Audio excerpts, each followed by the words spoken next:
Assalamualaikum warahmatullahi wabarakatuh. Selamat malam Bapak Ibu semuanya. Salam sehat, salam sejahtera untuk kita semuanya. Ya, dan saat ini kembali kita bertemu dalam acara Dr. Talk dengan tema breast cancer. Jadi apa itu Bapak Ibu breast cancer? Ya, itu adalah kanker payudara ya. Dan insya Allah pada malam hari nanti kita akan mendapatkan pencerahan sehingga kita tidak perlu khawatir lagi, walaupun tetap harus waspada, tetapi jangan khawatir begitu Bapak Ibu.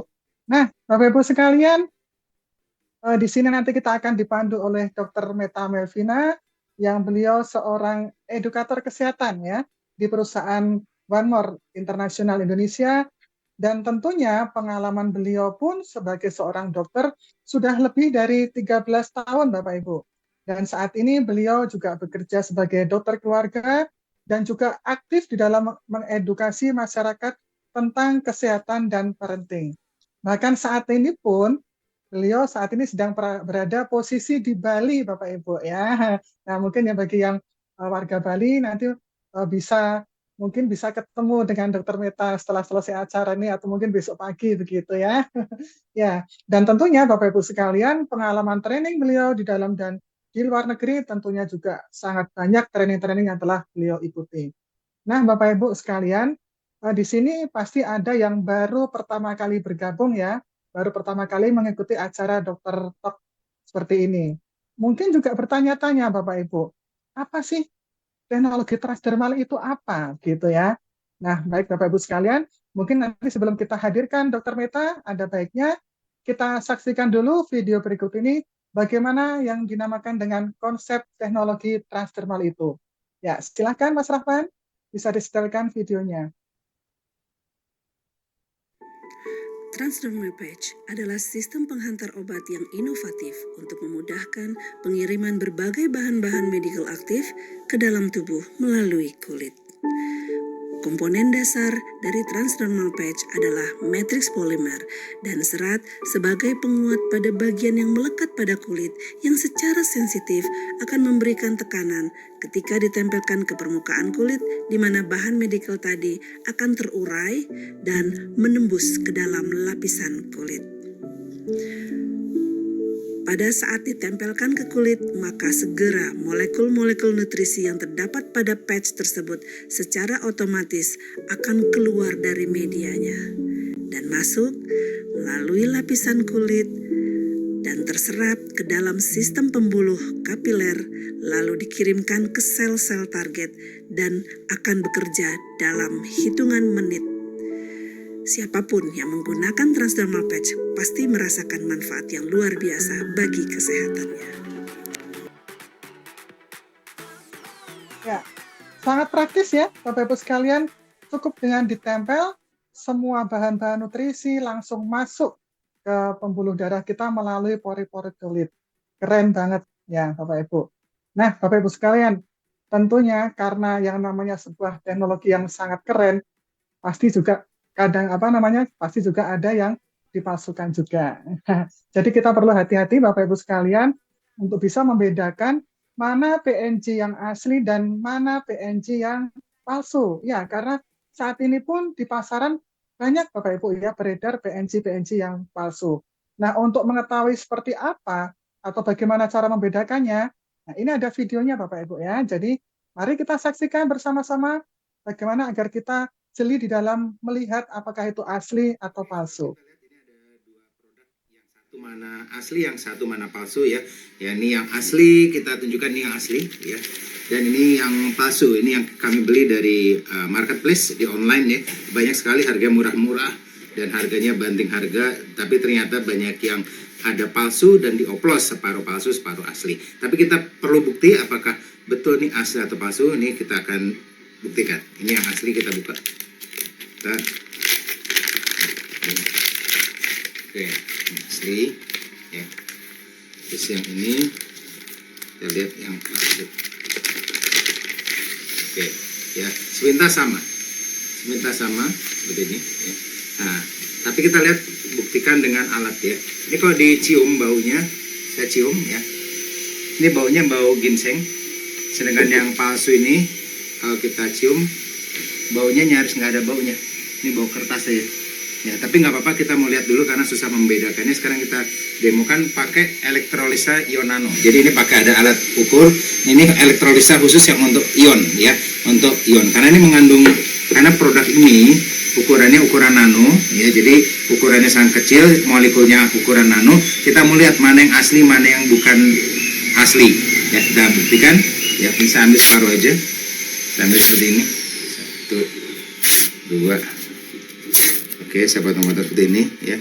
Kita lihat molekulnya apakah betul-betul molekul nano. Karena yang namanya barang asli, mereka harus masuk ke kulit ya, masuk ke apa namanya, ke pori-pori, dan ukuran molekulnya harus ukuran nano. Oke, seperti ini ya.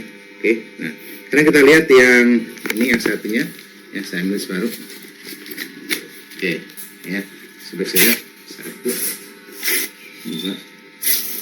Oke. Oke, sama, saya ambil sebelah ini. Nah, oke, nah, kita mau tahu kira-kira sama nggak hasilnya dengan alat ukur pengukur elektrolisa molekul nano. Ya, ini khusus yang menggunakan untuk khusus pengukuran nano. Jadi nanti kalau kita lihat, kalau dia molekulnya asli nano, maka dengan alat ini molekul tidak akan pecah dengan waktu yang sama. Tapi kalau dia bukan nano, molekulnya biasa ya, molekul biasa, jadi ukurannya besar, pasti dia akan pecah molekulnya dan warna air bisa berubah. Yuk kita nyalakan ya. Kita lihat ya, saya campur. Oke. Jadi saya aduk seperti ini. Kita hitung sama-sama. Maka nanti akan terjadi perbedaan. Saya hitung sampai kurang lebih warnanya nanti ada perubahan. Ya, oke. Kita lihat nih, ada listrik yang mengalir di sini, anoda katoda, dan nanti kita lihat dalam beberapa saat ada perubahan warna atau tidak. Kalau dia berubah warna, berarti dia molekulnya bukan molekul nano, karena molekulnya bisa pecah. Tapi kalau molekul nano, dia tidak akan pecah molekulnya, sehingga air tidak akan berubah warna. Oke. Ya, tunggu, kita pasang lagi ya, dari dua anoda katodanya ini. Oke, cukup mungkin. Nah, oke, sekarang kita lihat. Nah, bisa dilihat perbedaannya. Warnanya beda sekali. Mungkin lihat dari atas, coba lihat. Nah, yang ini tetap bening, yang ini warnanya menjadi kotor. Berarti molekulnya pecah, berarti ini ukuran molekulnya bukan nano. Berarti produk yang palsu yang banyak beredar di marketplace itu cuman bentuknya sama, tapi dalamnya dia pakai cuman ya kertas-kertas, cuman dikasih perekat saja. Jadi ini tidak ada manfaatnya. Sedangkan yang ini, dia teknologi nano, dia tidak pecah oleh elektrolisa nano. Oke, hati-hati membeli barang yang asli original. Itu lebih aman adalah beli pada distributor langsung Anda atau langsung kepada kantor pusat. One more.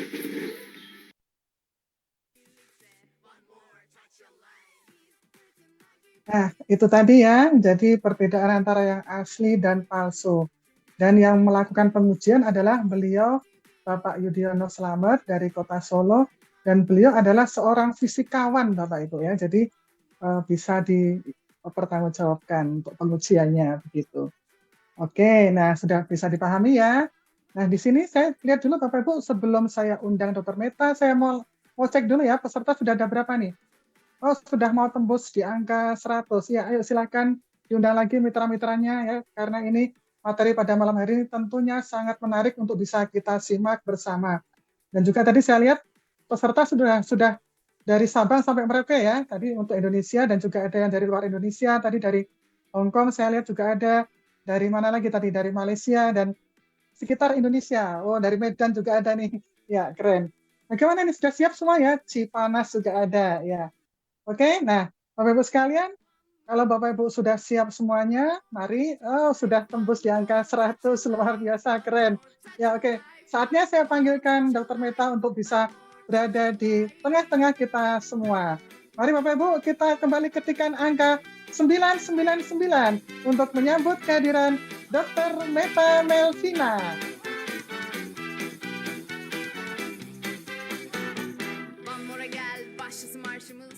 Ya, selamat malam dokter. Cantik banget ini, seger. Dari mana ini dok? Oh, selamat malam, Ibu Eh, Dewi Amalia. Wah, ini seger sampai iya. sini. Udah dari pagi, dari subuh loh ini ngurusin KTT ini. Wow, itu Ini malah, resepnya apa ini tetap kelihatan seger begini, Dok?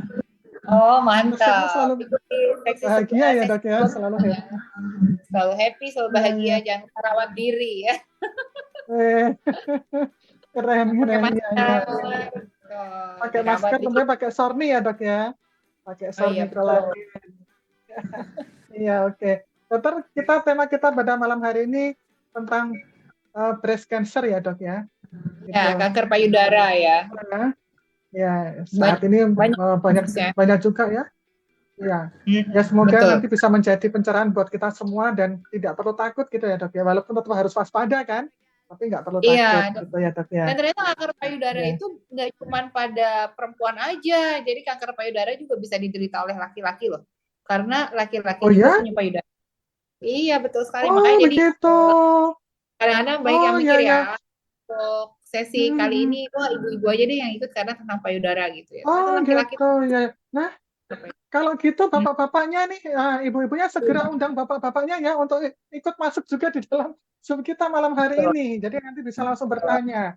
Karena ternyata bisa juga menyerang untuk para kaum lelaki. Gitu ya, Iya, Dok. betul. Keren, keren. Oke, oke. Ya, ya. Siap, Dok. Kami siap menimba ilmu dari dokter pada malam hari ini. Waktu kami persilakan sepenuhnya untuk Dokter Meta. Oke, baik. Terima kasih banyak Ibu Amalia. Selamat malam, Bapak Ibu sekalian yang sudah bergabung di One More Academy ya. Malam hari ini kita punya Dokter Tol. Saya adalah Dokter Meta ya. Pada malam hari ini kita akan berbagi nih, bercerita mengenai kanker payudara ya. Untuk yang baru pertama kali datang, saya ucapkan selamat datang. Saya perkenalkan diri, saya adalah Dokter Meta. Saat ini saya dipercaya untuk memberikan materi-materi nih yang dari kedokteran, dari sisi kedokteran itu seperti apa sih penyakit-penyakit supaya nanti Bapak Ibu bisa lebih banyak pengetahuannya ya tentang penyakit-penyakit, terus dapat sumber yang benar juga tentang penyakit-penyakit ini seperti apa dan kenapa bisa muncul dan bagaimana sebetulnya terapinya seharusnya gitu ya. Nah, sama satu lagi One More itu kan punya produk transdermal. Nah, itu ntar kita lihat kandungan-kandungannya apa sih dari One More itu yang bisa bermanfaat untuk menunjang beberapa jenis penyakit atau mencegah beberapa jenis penyakit gitu karena kandungan nutrisi di dalamnya itu banyak yang bermanfaat. Nah, kita kupas ya. Kali ini kita akan berbicara mengenai kanker payudara, pencegahan dan terapinya. Ini suara saya cukup jelas ya. Kalau seandainya suara saya nggak jelas, tolong di WA itu atau di telepon atau ditulis di chat ya karena ini posisinya di Bali dan pakai wifi masih di Bali Ya, nih cukup saya nih. jelas, kok, Dok. Cukup jelas suaranya. Oke, kalau gitu ya jadi ini payudara ini dimiliki oleh pria dan wanita. Cuma bedanya pada pria itu tidak ada kelenjar payudaranya, sementara pada wanita itu ada kelenjar payudara supaya kita bisa menyusui ya. Nah, payudara itu bentuknya seperti ini ya. Jadi kalau kita lihat ini adalah tulang. Kalau kita lihat dari pinggir, dari samping nih ya, ini adalah tulang-tulang kan ada tulang-tulang iga gitu ya. Nah tulang iga kalau kita lihat dari samping ini gambarnya jadi kayak bulat-bulat ini. Terus kemudian ada otot, udah gitu ada jaringan lemak ya, ada kelenjar payudaranya, kemudian ada salurannya juga supaya bisa mengeluarkan air susu ya. Nah, payudara ini tentunya sebagai organ kelenjar dia bisa menghasilkan sesuatu ya. Contohnya adalah air susu ibu. Nah, kemudian orang yang wanita yang menyusui ya itu memang lebih sedikit kemungkinannya lebih kecil untuk menderita kanker payudara. Kan sekarang ini banyak trennya di mana ibu-ibu tuh nggak mau menyusui karena takut payudaranya jadi kendor ya, jadi kayak kaleng wewe gitu ya. Nah, itu sebetulnya adalah persepsi yang kurang tepat gitu karena memang menyusui itu adalah salah satu pertama itu adalah KB alami. Kedua, ASI itu manfaatnya banyak banget untuk bayi ya. Yang ketiga, dengan menyusui itu mengurangi kejadian kita atau kemungkinan kita untuk terhinggap oleh kanker payudara. Nah, payudara sendiri selain ada peredaran darahnya tentunya ya, ada juga yang namanya kelenjar getah benihnya. Nah, di sini ada kelenjar-kelenjar getah bening gitu. Kalau kita pegang sebetulnya harusnya nggak kerasa. Tapi kalau ada kerasa berejol-bejol di daerah sini yang hijau-hijau gini, kita harus lihat jangan-jangan ada benjolan di dalam sini atau lagi radang, ya. Nah, untuk kanker sendiri itu ada dibagi dua, ya. Kalau kanker itu namanya kanker tuh pasti ganas sih. Jadi tumor tuh dibagi dua. Tumor jinak dan tumor yang ganas. Kalau tumor yang ganas itu namanya kanker. Jadi nggak semua benjolan yang ada di payudara itu adalah sebuah kanker. Tetapi kanker payudara sampai saat ini memang masih menyebabkan atau menjadi penyebab gitu kanker terbanyak gitu nomor satu di Indonesia untuk wanita. Jadi nomor satunya adalah kanker payudara, yang keduanya adalah kanker serviks atau leher rahim, ya. Nah, untuk tumor jinak sendiri, itu tumor jinak itu berarti ada tumor, ada benjolan, tetapi dia nggak jadi kanker, ya. Bisa aja kayak misalnya masih muda, belum eh, menyusui gitu, terus ada benjolan di payudaranya, kita cek, tapi itu biasanya benjolannya masih gampang bergerak, ya. Dan kalau dilihat itu ternyata fibroadenoma mame atau kista, ya, atau tumor filoides. Itu tumor filoides nih, oh payudara bisa gede banget gitu. Padahal sebenarnya itu tumor jinak, tapi dia besar banget gitu. Tapi bisa aja benjolan kecil, tapi itu ganas. Itu bisa juga, ya. Duktal karsinoma itu artinya apa? Kalau ini yang ganas, ya, artinya di dalam duktal tuh duktusnya. Duktus ini ternyata ada sel-sel kansernya, ya. Itu biasanya bentuknya keras, terus dia agak nempel, nggak bisa digerakin gitu. Ya, jadi banyak macam-macam ya tumor itu. Jadi nggak semua benjolan itu ganas dan nggak semua benjolan itu jinak. Jadi tetap harus dicek. Nah, ini gambarnya kurang bagus ya. Bener nggak? Kenapa jadi kurang bagus ya gambarnya ya? Agak blur ya? Kalau di sini jelas itu udah kelihatan. Oh, jelas. Oh iya, agak blur, Oh, Kak. Iya, agak blur. agak Kalau di blur gedein ya. agak blur. Coba saya gini dulu. Ini hilang ya share screen-nya ya? Ya, hilang. Oke, berarti ini harus Yang begini. Kita kelihatan coba. wajah cantik Dokter Meta ini. Waduh, jadi malu belum mandi. Nggak Ini kelihatan, Kak, saya Dok. Jangan, agak jangan kelihatan ya, bilang-bilang. seharian jagain presiden-presiden di KTT ini jadi kayak gini deh. Wis, keren, keren. Luar biasa nih. Ini kayaknya harus di kok hilang? Sebentar, ini agak gaptek saya ya. Nah, ini baru jelas ya. Aman, Dok. Nah, oke, kayak Ya, gini aja berarti harus ya, lihat. oke, jelas. Nah, kanker payudara itu banyak sekali stadiumnya ya. Kalau kita bilang ada kanker stadium 1, 2, 3, 4 itu apa sih? Kanker stadium 1 itu artinya tumornya masih sangat kecil ya. Kalau kita lihat di kelenjar getah beningnya itu belum ada kelenjar getah bening yang terlibat gitu. Terus kemudian tentunya belum menyebar ya. Nah, tapi kalau kurang dari 2 cm terus kemudian tapi yang lainnya nggak ada, kelenjar getah bening nggak ada, penyebaran belum ada, berarti memang itu stadium 1 kecil ya. Kalau misalnya udah 2 sampai 5 cm ya, terus kemudian ada keterlibatan kelenjar getah bening satu aja terlibat, ternyata ketemu sel kanker di kelenjar getah bening, itu kemudian kemungkinan udah stadium 2 gitu.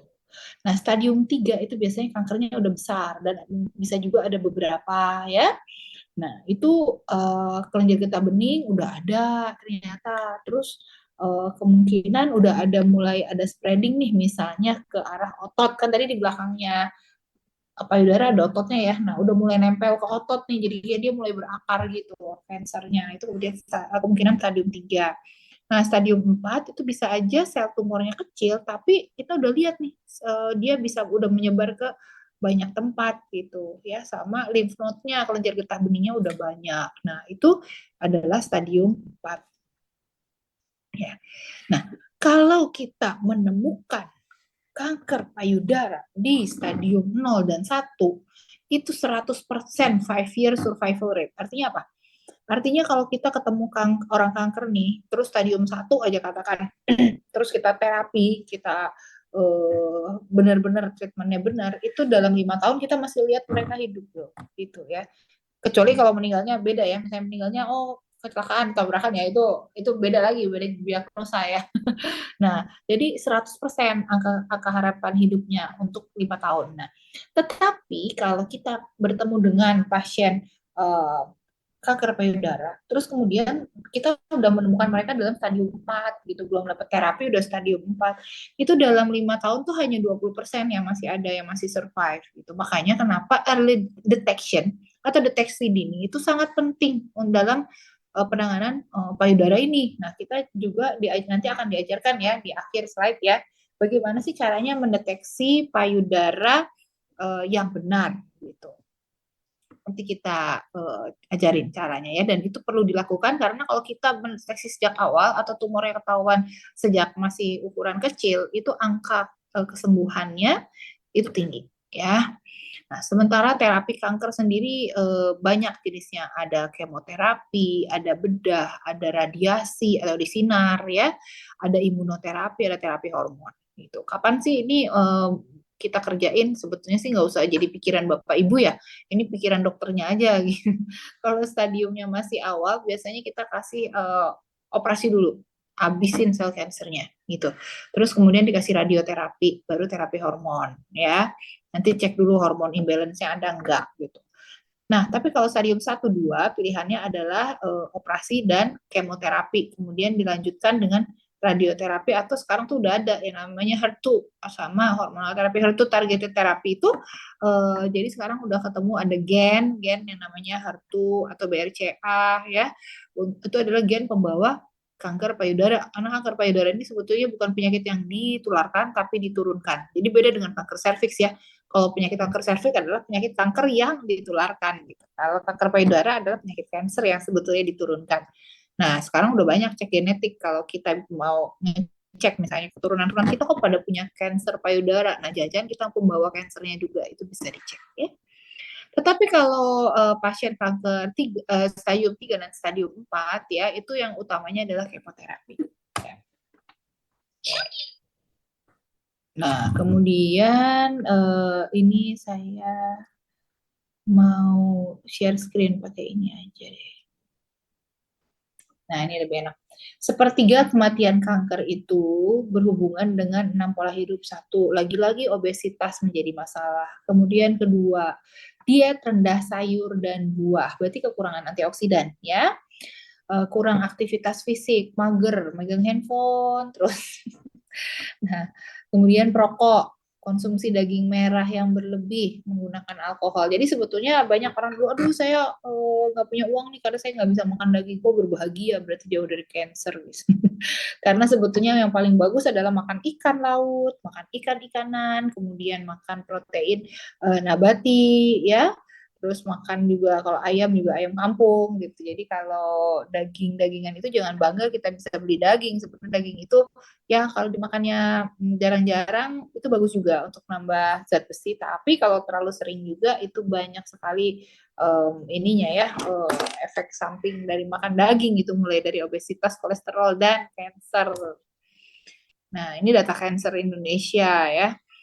Sebetulnya payudara juga ada, cuman laki-laki memang paling banyak adalah paru, terus kolorektal itu ini ya, usus ya, liver ya. Kalau perempuan tuh payudara, leher rahim, dan ovarium. Ini lainnya tuh banyak banget ya, lainnya tuh kayak nggak terlihat itu, tapi padahal sebetulnya lainnya tuh 49%. Berarti artinya apa? Data kanker di Indonesia ini sangat belum lengkap.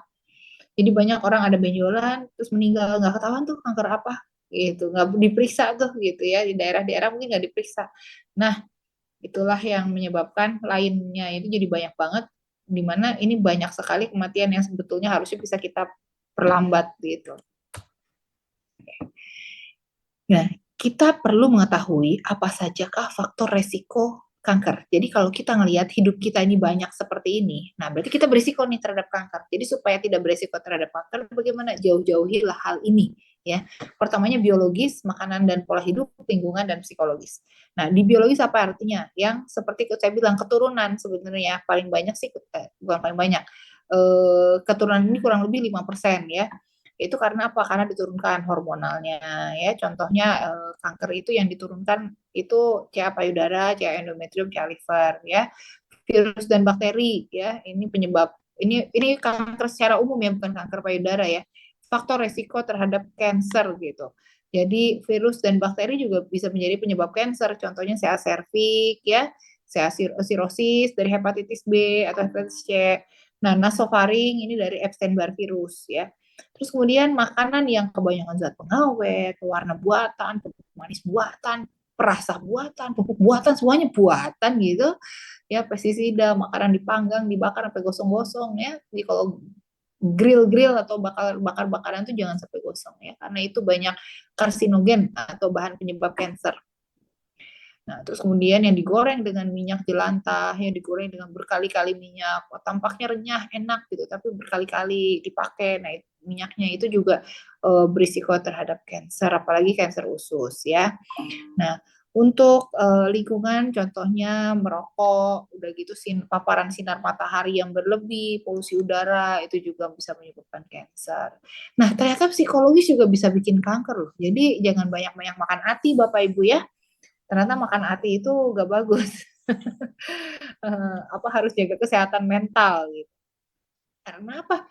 Ternyata stres itu dapat melemahkan respon imun tubuh seseorang, mempermudah sel kanker menyerang ke tubuh gitu, sehingga sel imunnya itu tidak bisa melawan dan tidak bisa mengenal bahwa ini adalah sel kanker yang harus kita matikan gitu. Jadi tumbuh terus, akhirnya makin banyak sel kankernya ya. Sementara kita juga perlu ketahui kalau tadi adalah faktor resiko kanker, berarti yang menyebabkan kita menjadi kanker kan. Nah, sekarang gimana sih cara kita menghambat kanker supaya nggak kena kanker? Satu, pertama, konsumsi buah kaya akan antioksidan. Contohnya apel, anggur, cherry, berry ya. Nah, terus kemudian teh hijau. Teh hijau itu di dalamnya tuh ada polifenol atau katekin. Ini punya efek antioksidan dan menangkal radikal bebas. Terus di dalamnya juga sudah diteliti bahwa teh hijau itu mengandung EGCG, ini sebetulnya panjang, bahasa kimianya itu panjang, epigalokatekin, trigalat, wah susah banget ya. Atau ini adalah anti kanker terhadap kanker paru, kanker mulut, kanker saluran ini pencernaannya kan mulai dari esofagus ya, sama kandung kemih. Itu berdasarkan penelitian yang udah ada ya. Nah, bawang putih juga ternyata mempunyai zat anti kanker karena dalamnya ada alisin, saponin, flavonoid, inulin. Nah, ini bawang putih bisa memperbaiki kerusakan DNA, mengurangi radang, memperlambat pertumbuhan kanker. Nah, tapi sebanyak apa bawang putih yang harus kita konsumsi? Nah, itu belum ada penelitian sampai saat ini karena mungkin tiap bawang putih juga kandungan zat aktifnya juga berbeda-beda ya. Nah, untuk biji rami atau flaxseed ini bisa memperlambat pertumbuhan kanker prostat dan kanker payudara ya. Nanas, nah di dalamnya ada bromelain namanya ya, mencegah kanker ya, karena di dalamnya juga ada vitamin A, B, C, natrium, kalium, fosfor, Ca. Nah, ini selain itu bisa membuat tekanan darah menjadi stabil sama mengurangi peradangan. Nah, sayuran yang cruciferous, contohnya adalah kale, kembang kol, kubis, pakcoy, brokoli ya, itu yang kayak gumpal-gumpal gitu ya, menghasilkan senyawa aktif namanya indosulforafen.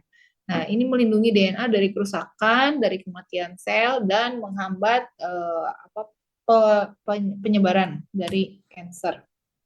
Nah, sementara kita ketahui ya, tadi udah kita bahas ya, makanan pemicu kanker, ayo siapa yang masih makan ini. Nah, sekarang kalau kita berbicara mengenai kanker, banyak sekali istilah-istilah yang kita bingung. Contohnya adalah karsinogen, ya stres oksidatif, terus kemudian macam-macam deh. Nah, sekarang kita bahas ya, karsinogen. Apa sih karsinogen itu? Karsinogen adalah substansi atau zat yang menyebabkan kanker. Nah, substansi itu bisa berupa fisik, kimia, dan biologi. Ya, kalau fisik itu contohnya sinar matahari, sinar UV bisa bikin kanker, ya, sinar X, ya, paparan berulang. Misalnya kita harus di ronsen terus-menerus. Nah, tapi berapa kali sih harus ronsen? Bisa ronsen berapa kali? Ronsen itu sebetulnya 1 tahun bisa banyak sekali, ya, kurang lebih bisa 8 kali kalau saya baca itu. Terus kemudian luka yang berulang juga sama tuh, radang yang berulang. Contohnya, radang usus yang berulang-ulang itu bisa menjadi penyebab kanker usus. Ya, jadi makan yang benar, ya pola makan yang sehat, jangan stres gitu. Tapi kalau sering ada luka-luka atau lecet-lecet di usus, ya itu bisa menyebabkan cancer nantinya. Nah, nggak mau kan? Makanya jaga kehidupan mulai dari sekarang ya. Nah, untuk substansi kimia penyebab kanker, contohnya ya tembakau menyebabkan CA paru, ya. Terus kemudian memasak dengan suhu tinggi, ya, itu juga ternyata keluar zat kimia macam-macam tuh. Contohnya polisiklik amuratik hidrokarbon, terus dari itu heterosiklik. Ini panjang sekali ya kalau diceritain, nggak penting ya, cuma tahu aja. Oh, kita kalau masak tuh sebetulnya nggak perlu sampai suhu tinggi-tinggi banget gitu. Kecuali memang pengen nematin sampai harus empuk gitu ya, ya mau nggak mau lama suhu tingginya ya.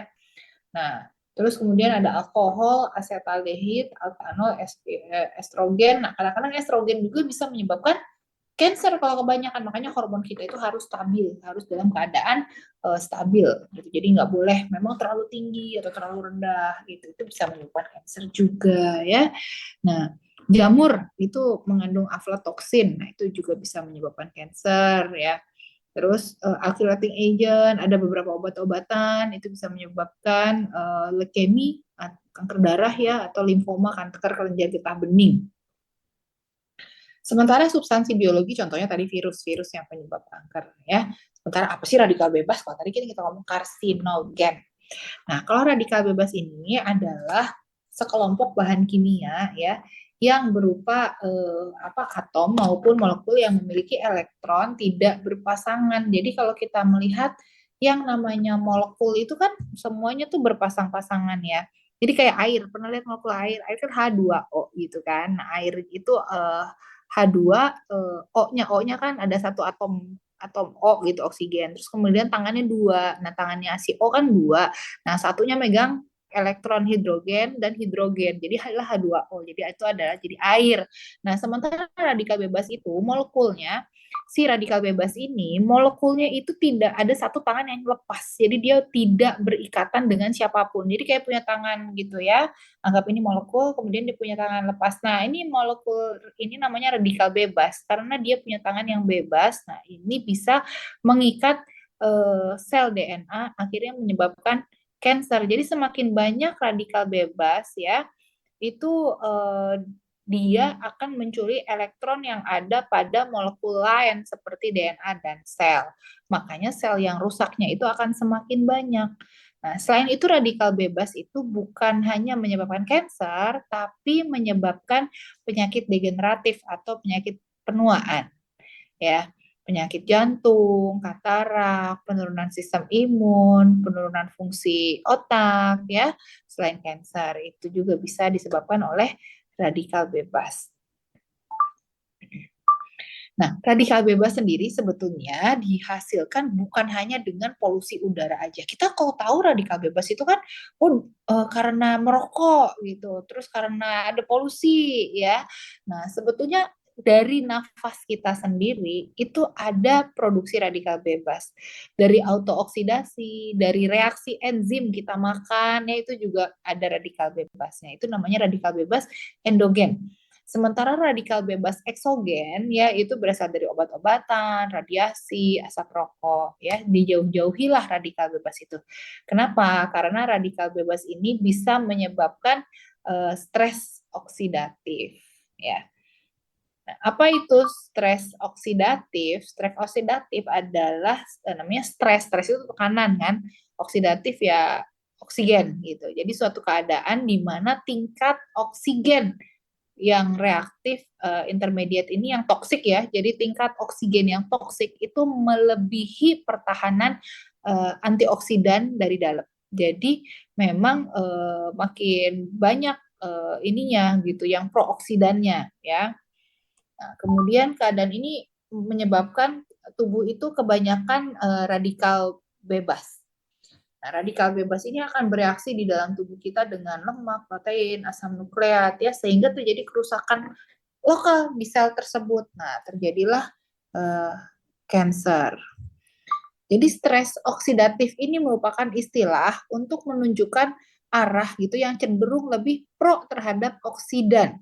Ya kalau kita kan dalam hidup ada keseimbangan, ada proses oksidan dan antioksidan. Pernah dengar ya antioksidan? Nah, oksidan itu ya proses oksidasi, kerusakan sebenarnya. Tapi antioksidan itu ya anti terhadap proses oksidasi itu, ya.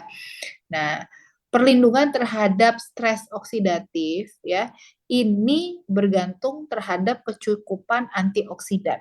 Makanya antioksidan itu sangat penting bagi tubuh kita supaya kita terhindar dari kanker.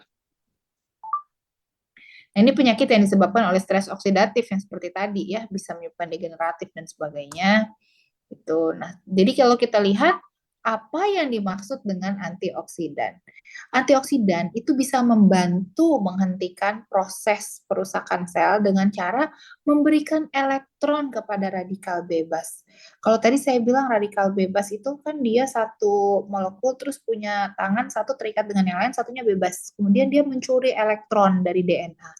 Nah, dengan dikasih antioksidan, si radikal bebas yang tangannya itu bebas, itu dia kita kasih antioksidan, jadi dia nggak bebas lagi. Kalau dia nggak bebas lagi, dia tidak merusak sel DNA manusia. Ya, makanya kita kenapa butuh banyak sekali asupan antioksidan untuk menetralisir radikal bebas, ya, sehingga tidak ada elektron dari tubuh kita yang tercuri, ya. Jadi DNA selnya aman. Nah, antioksidan itu mengurangi perusakan yang disebabkan oleh radikal bebas. Ya, apa aja sih yang tergolong oleh antioksidan? Kita seperti tahu ya, vitamin C, vitamin E, karotenoid, glutathione, asam lipoat. Tuh, pernah dengar ini semua nggak? Kalau yang sering baca pasti pernah dengar ya. Nah, sementara enzim antioksidan itu contohnya adalah ini SOD, superoksid dismutase glutathione. Ini terlalu medis ya bahasanya ya kalau kita lihat rumit. Tapi di sini saya rasa banyak juga nih tenaga medis nih. Jadi mungkin bisa dibaca ya. Tapi kalau saya omongin kayaknya yang ngedenger jadi mabok gitu ya. Nah, intinya bagaimana sih cara meningkatkan kadar antioksidan kita? Nah, banyaklah makan buah dan sayur karena banyak mengandung vitamin C dan vitamin E sebagai antioksidan ya. Tuh. Kemudian kalau kita ketahui apa sih yang produk Paramore yang memiliki efek atau manfaat anti kanker? Ternyata produknya adalah ini semua. Pertama melatonin, kedua B12+, yang ketiga adalah PNG, terus keempat Ladies Night atau Gentleman Night. Ini jangan dipakai dua-duanya ya. Jadi salah satu ya makanya ya, kalau ibu-ibu pakainya yang pink, kalau bapak-bapak pakainya yang biru ya. Oke. Nah, di dalam PNG ini ada yang namanya ginseng merah Korea. Ini adalah salah satu antioksidan yang kuat gitu. Karena di dalam ginseng merah Korea ini punya namanya ginsenosida. Ini bisa menormalisasi ya karena stres oksidatif itu jadi normal, menetralisir stres gitu. Ini udah dicek di satu jurnal ya. Ini bisa meningkatkan enzim antioksidan. Kan kita tadi ingat ya ada prooksidan dan antioksidan. Kita pengen supaya antioksidannya naik supaya kita tidak dicuri nih elektron bebasnya. Nah, enzim-enzim antioksidan ini ternyata meningkat dengan penggunaan ginseng merah Korea pada orang.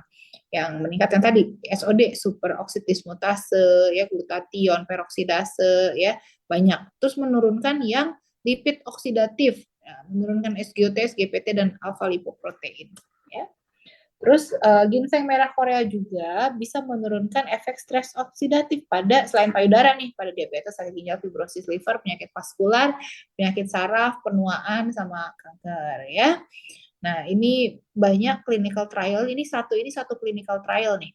Ternyata ada studi-studi atau penelitian-penelitian banyak sekali tentang ginseng merah Korea, ya bahwa ginseng merah Korea ini adalah bisa menetralisir radikal bebas gitu selama kita exercise. Jadi yang endogen ya, yang berasal dari tubuh kita sendiri. Terus kemudian pada perokok, kita udah tahu rokok itu adalah radikal bebas ya pastinya. Nah, dia bisa menurunkan marker stres oksidatif dan ini diukur loh di laboratorium gitu. Ternyata turun ya dengan penggunaan ginseng merah ini. Nah, pada orang sehat ya kolesterol jadi normal, trigliserid menormalkan juga ya. Prooksidan intinya ya. Nah, ini banyak, ini saya hanya mencontohkan yang di laboratoriumnya aja gitu. tipe-tipe ginsengnya yang dipakai apa, ada Korean ginseng, ada saponinnya, ada ginseng nosidanya ya. Ada yang white and red ginseng, ada panax ginseng. Nah, ini banyak manfaatnya dan mirip-mirip lah. Intinya banyak sekali manfaat untuk menjadi antioksidan. Ini juga jurnal-jurnal yang bisa kita akses dan ini adalah jurnal kedokteran yang memang sudah diakui oleh dunia ya, bahwa antioksidan dari panak ginseng ya itu ternyata bermanfaat untuk mencegah kanker. Kemudian ini antioksidan activity of Korean panas ginseng ya. Nah, ini juga bisa selain memperbaiki kanker, itu juga bisa memperbaiki berbagai banyak penyakit lainnya. Nah, vitamin C dan vitamin E, kalau tadi kita ngomong mengenai painless night blue. Nah, vitamin C dan vitamin E ini sebagai antioksidan, vitamin C itu memberikan perlindungan terhadap kerusakan sel akibat stres oksidatif dengan menghilangkan si spesies oksigen reaktif. Oksigen reaktif yang masih bisa tangannya mengikat-ngikat mencuri elektron kita, ya. Nah, jadi netralisasi radikal bebas itu bergantung pada vitamin E, khususnya yang berikatan dengan lemak nih, yang apa tadi yang berikatan dengan lemak ya. Oke. Nah, sementara di dalam Gentleman Nights dan Ladies Night itu ada ginseng dan ada ginger. Jadi ada jahe dan ada ginsengnya. Kalau ginseng tadi kita udah bahas ya. Sekarang mengenai jahe, ternyata jahe juga punya banyak aktivitas ini antioksidan. Ini udah dari jurnal ya. Ini panjang nih ceritanya kalau mau dibedah jurnalnya. Nah, di dalam jahe itu ada namanya satu senyawa ya atau zat aktif namanya gingerol dan sogaol. Dan ini adalah zat anti cancer ya.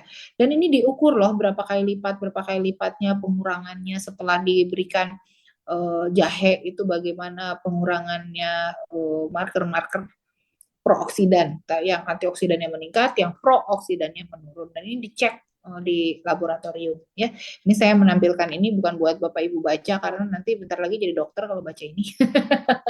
Ya, enggak ding. Tapi ini mau menunjukkan bahwa memang ada loh penelitiannya bahwa ginseng ini bermanfaat untuk mencegah kanker ya.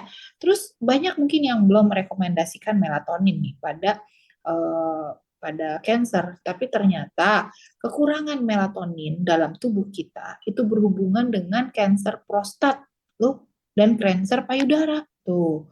Jadi nantinya itu ya ke depannya nih jurnal memang masih baru nih 2021 itu ditemukan bahwa melatonin itu sebetulnya disekresi di kepala kita tuh dikeluarkan secara normal gitu, secara normal orang juga bisa mengeluarkan melatonin ya. Nah, itu bisa keluar dari, makanya kita kenapa bisa tidur, itu keluar dari otak kita, itu kenapa kita bisa tidur, bisa bangun, nah, pas mau tidur itu keluar melatoninnya ya, hormon untuk santai, untuk rileks dan untuk tidur gitu. Jadi melatonin itu juga bisa menyebabkan kanker kalau kita kurang, makanya kenapa butuh ditambah melatonin ya. Nah, untuk kita lihat nih, kalau kita lihat tomat gitu ya, kita ngelihat proses pembusukan tomat. Tomat dibiarin aja lama-lama jadi busuk, kisut, benyek, busuk aja gitu ya. Nah, itu adalah proses stres oksidatif. Nah, bayangannya seperti tomat, sel tubuh kita itu pertama normal, bagus, bentuk bulat.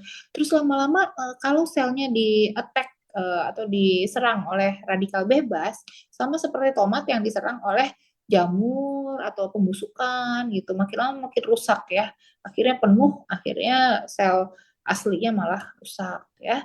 Nah, inilah manfaat dari antioksidan.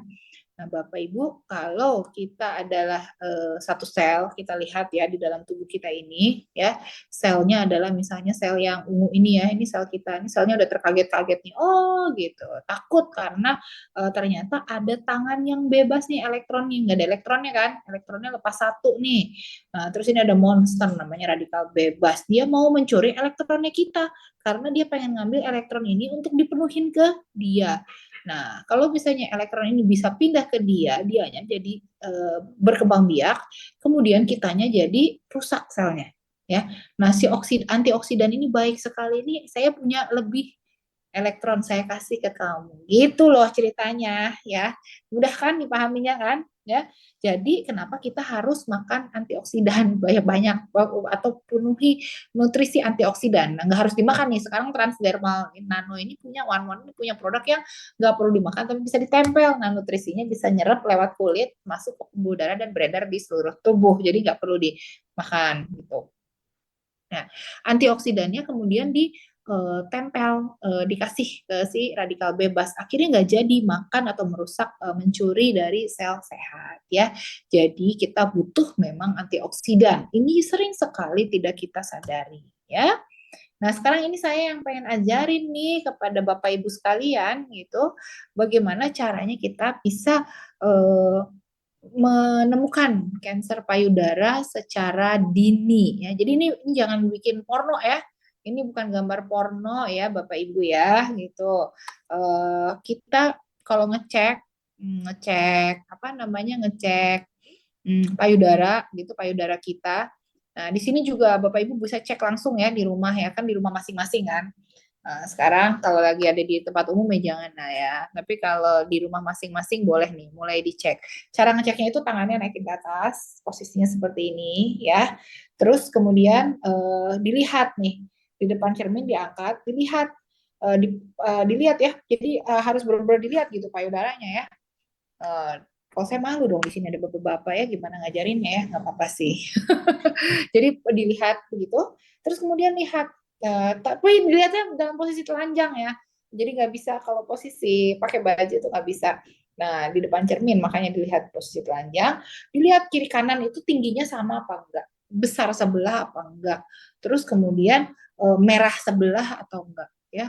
Terus kemudian taruh tangannya di pinggang ya. Setelah tangan di pinggang, terus kemudian periksa juga payudaranya dilihat kalau tangan di atas sama tangan di pinggang. Jangan-jangan itu ada yang berbeda. Kenapa? Karena pada kanker payudara yang sudah melekat ke dinding otot, kalau pas lagi begini sama pas lagi begini pasti beda, jengjot sebelah gitu ya. Nah itu berarti ada suatu kemelekatan di otot ya. Nah itu perlu dicek. Nah kemudian angkat tangan kita satu, nomor 3 ya langkahnya. Terus kemudian disusurin ya payudaranya disusurin dari atas ke bawah, dari bawah ke atas, bikin zigzag. Jadi seluruh payudara harus kepegang. Terus kemudian nomor 4 tangan masih di atas ya. Ini di melingkar ngeceknya itu mulai dari payudara bagian tengah dari putingnya, terus kemudian keluar dicek, disusurin ya kayak kita menyusur aja gitu. Dicek pakai jari menyusur ada benjolan atau enggak. Terus kemudian yang terakhir dipencet di putingnya keluar cairan atau enggak. Kalau tidak menyusui harusnya tidak keluar cairan. Tapi kalau keluar cairan itu ada masalah ya. Nah, sekali lagi periksa seperti itu dalam posisi berbaring dengan ganjel bantal. Nah, dicek tuh. Sampai nanti dicek bagian kelenjar-kelenjarnya. Kan tadi ada gambar kelenjar yang hijau-hijau ya. Dicek ada benjolan-benjolan enggak. Begitu ada benjolan, harus temui dokter untuk ngecek apakah itu termasuk tumor jinak atau tumor ganas. Ya. Nah, kalau ada tekstur yang berubah, ada benjolan, ada keluar cairan, atau benjolannya di ketiak, ya itu kelenjar getah bening ya. Terus warnanya berubah, bentuk puting juga berubah. Kadang-kadang putingnya masuk ya ke dalam, ya. Atau di sini seperti ini, di payudara kok ada yang kayak kejepit gitu ya, kayak lesung pipit gitu, tapi di payudara gitu kan. Nah itu berarti kan ada sebuah ketertarikan itu jadi ketarik ke muscle atau ke ototnya. Nah itu kemungkinan ada cancer juga mungkin ya atau keluar darah dari puting ya itu juga perlu dicek ya kenapa. Oke, sepertinya selesai tuh slide saya yang bisa saya sampaikan tepat ya 1 jam nih saya menyampaikannya. Kita kembalikan ke Ibu Dewi ya. Ibu Dewi bagaimana Ya, ini oke, selanjutnya? siap Kak, saya ready ya. Pas 1 jam ya Kak ini tadi ya Iya, materinya. pas 1 jam ya. Semoga nggak Dan bosan nih ini dengerin saya bosan nggak? enggak, enggak Oh enggak? gitu. Malah banyak pertanyaan ini, banyak Oh pertanyaan gitu. juga. Oke. Ini Iya, ada bapak-bapak yang keluar tadi kayaknya. Tadi kita punya banyak tiba-tiba keluar karena ngomongin payudara ya. Kayaknya saya nggak ada mungkin lagi, payudara. mungkin lagi ngecek payudaranya kali. Oh, mungkin lagi cek payudara istrinya. Ya, Oke. ya, ya silakan Ibu yang mau ngecek payudaranya sekarang, tapi jangan lupa untuk kameranya ditutup dulu ya. Jangan Oh iya lupa. gawat dong. Kamera ditutup dulu. Gitu nanti setelah itu dibuka lagi dan kalau ada sesuatu yang aneh tadi seperti kata Bu Yayan tadi ya, kalau ada sesuatu yang aneh segera ditanyakan malam hari ini juga. Mungkin saat ini kita sedang langsung bertatap muka dengan Dokter Meta gitu ya. Nah, Dok, langsung saya bacakan pertanyaan aja ya, Dok ya. Di Boleh, sini boleh. ada beberapa soalnya. Oke. Ya, ini dari Bu Nelly Haryanti dari Kota Lubuk Linggau, Sumatera Selatan. Eh, ini bertanya, Dok, lokasi efektif untuk pemasangan produknya One More untuk mencegah atau mengurangi atau mengobati gejala kanker itu di mana aja, Dok? Oke, jadi lokasi efektif itu sama aja ya Bu, mau ditempel di mana? Karena produk One More ini adalah produk transdermal nano. Jadi artinya apa? Nano itu artinya kecil ya kan kita tahu ukuran ya Bu ya.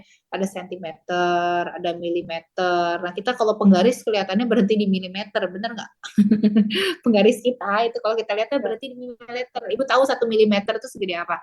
Nah kemudian dari milimeter itu dikecil-kecil lagi akhirnya sampai nanometer. Nanometer itu berarti nano itu 9 ya, jadi 10 lebih 9 kali lebih kecil tuh daripada meter gitu ya. Jadi 0 komanya itu lebih kecil. Jadi kecil banget, sebesar apa sih kalau kita lihat itu adalah sebesar virus, ukuran virus. Bakteri aja jauh lebih besar ketimbang virus ya.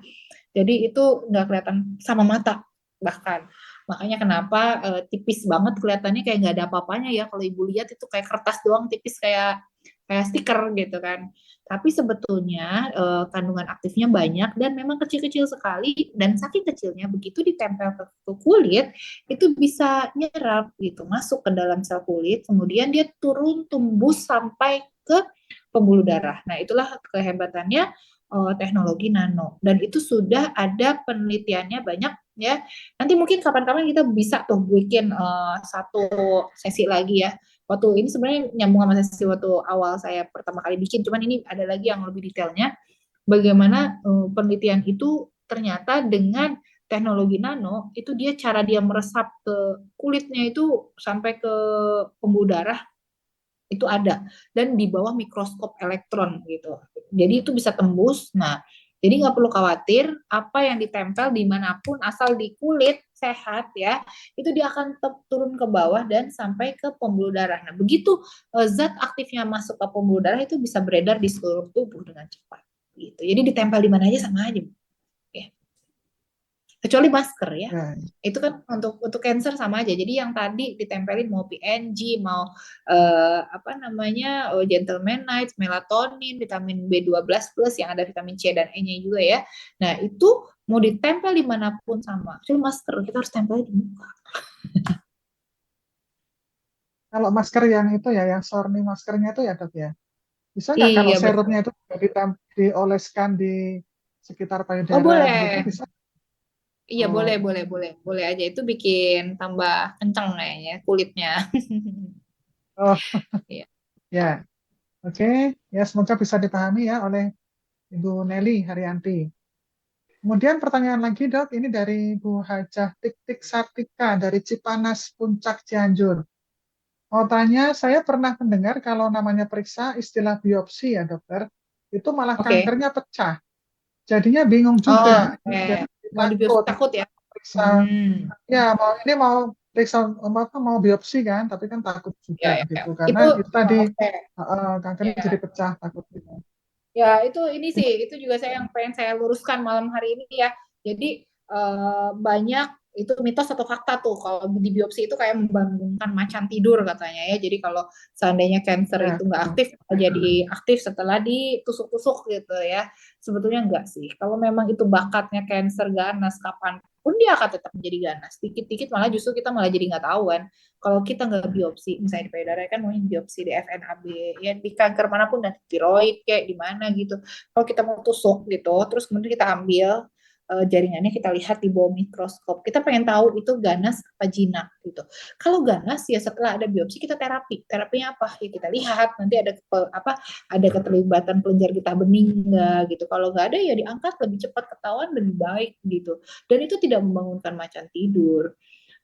Kalau dia jinak ya mau dibiopsi ya tetap aja jinak gitu. Jinak tetap jinak, ganas akan tetap ganas gitu. Jadi nggak ada dari jinak berubah menjadi ganas, itu enggak. Jadi sel itu nggak ada misalnya oh dia kecil-kecil lama-lama pertama sekarang jinaknya lama-lama kok jadi ganas, itu enggak, karena kalau selnya ganas memang ganas jenisnya, kalau selnya jinak dia tetap jinak. Di biopsi tetap perlu dibiopsi supaya tahu itu termasuk jenis sel yang mana, dan terapinya kan beda antara yang jinak dengan yang ganas.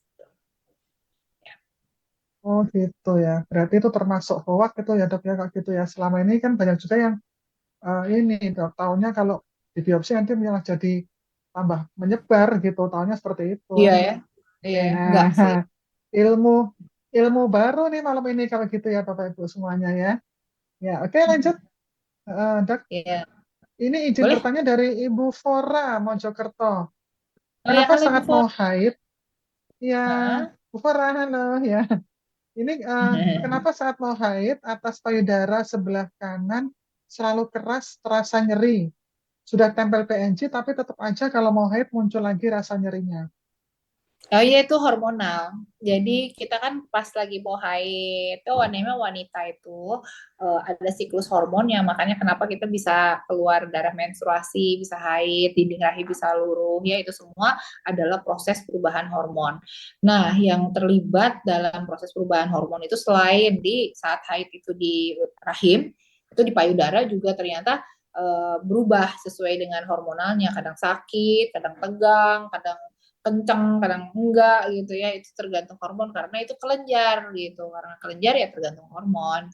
Jadi wajar, dan itu kalau seandainya sakitnya nggak sakit banget itu bukan cancer dan nggak perlu ditakuti, itu adalah proses hormonal yang normal. Mungkin lebih baik tempelnya bukan PNG tapi pakai Omevia gitu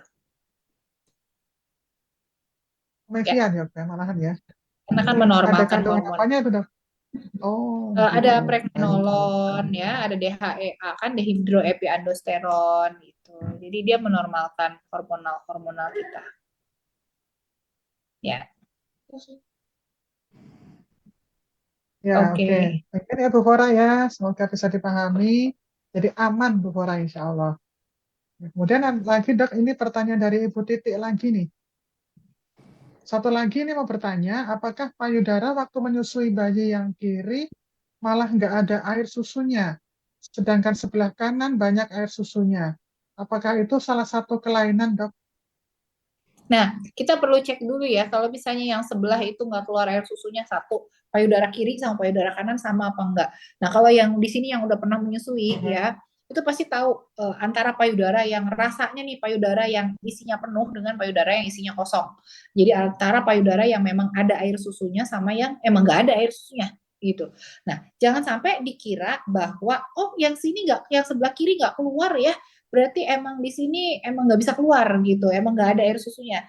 Nah itu perlu dicek dulu benar-benar nggak ada ya, ataukah mampet. Kadang-kadang misalnya udah lama ditungguin, misalnya harus pergi kemana belum sempat ngompak, itu keburu keras, akhirnya keburu penuh dan akhirnya salurannya tersumbat. Jadi harus dimasas dulu, dipijit dulu supaya nggak keras dan dikeluarkan pelan-pelan, dipencet baru bisa keluar. Nah, atau memang nggak ada nih yang sebelah itu, atau memang nggak ada apanya namanya, nggak ada air susunya. Nah kalau cuma ada sebelah ya nggak apa-apa, nggak masalah. Kalau emang sebelahnya kempes ya nggak terbentuk yang air susunya ya nggak apa-apa juga. Berarti kelenjar di situ nggak aktif gitu aja. Nggak ada hormon yang nyampe ke situ gitu. Tapi jarang ya. Tapi make sure pastikan bahwa itu sebelahnya kosong. Justru kalau kosong nggak apa-apa. Tapi yang bahaya itu kalau tersumbat nggak keluar, dianggap kita nggak ada air susunya, padahal dia kesumbat gitu. Kebayang nggak tuh, jadi keras, jadi kayak membatu. Itu bisa bikin ibunya panas dingin juga tuh kalau kayak gitu. Ya, Oke. peradangan ya dok ya berarti ya. Panas dingin karena Iya. meradang gitu ya dok ya. Ya, Iya. oke. Nah ini ada pertanyaan nih dari sekian penanya. Ini ada satu bapak yang bertanya dari Bapak Weh, Saiful. hebat Bapak. Stay tune terus ya. Ya, iya. Ini penyebab CA payudara berasal dari kelainan kelenjar getah bening pada payudara ya dok. Mohon berikan penjelasan kembali dok. Mungkin tadi Oke, agak yang terima kasih. uh, Terima kasih ini pertanyaannya Pak Saiful. Untuk apa kanker payudara itu berarti artinya sel penyebab kansernya itu adanya di payudara, bukan di kelenjar. Tapi dengan adanya banyaknya kanker ya di payudara ya, di kelenjar payudara. Jadi beda nih kelenjar payudara sama kelenjar getah bening ya. Nah, kelenjar payudara itu adalah kelenjar-kelenjar susu yang ada di payudara itu ya. Nah, terus kemudian kelenjar itu pada perempuan bisa diisi oleh air susu, tapi pada laki-laki dia tidak berisi air susu ya, karena tidak ada hormon prolaktinnya gitu ya. Nah, kemudian kalau apa namanya, sel itu bisa mengganas, akhirnya bertumbuh tidak teratur ya, tidak bisa terkontrol, kan jadi cancer akhirnya. Nah, setelah jadi cancer ya, itu bisa menyebar melalui kelenjar getah bening ke organ lain gitu. Jadi dia bisa jalannya itu bisa lewat udara, bisa lewat kelenjar getah bening ya. Kan kelenjar getah bening itu fungsinya itu untuk bisa ketemu nih, jadi kayak apa ya, kayak tentara gitu loh, kayak tentara. Kemudian dia melihat ada terorisnya, ada sel lain, sel ini harus dibunuh, nggak boleh ada di situ karena itu sel asing gitu, misalnya ketemu sel kanker. Nah, ternyata fungsi kelenjar getah bening itu kan, tapi ternyata pertahanan kelenjar getah beningnya lebih remah ya, akhirnya sel kankernya lolos dan lebih bisa jalan-jalan kemana aja gitu. Akhirnya tumbuhlah di mana-mana dan terjadilah penyebaran kanker payudara. Nah, di kelenjar getah beningnya itu sendiri juga dia mengalami sel itu tumbuh. Jadi akhirnya kelenjar getah beningnya besar-besar.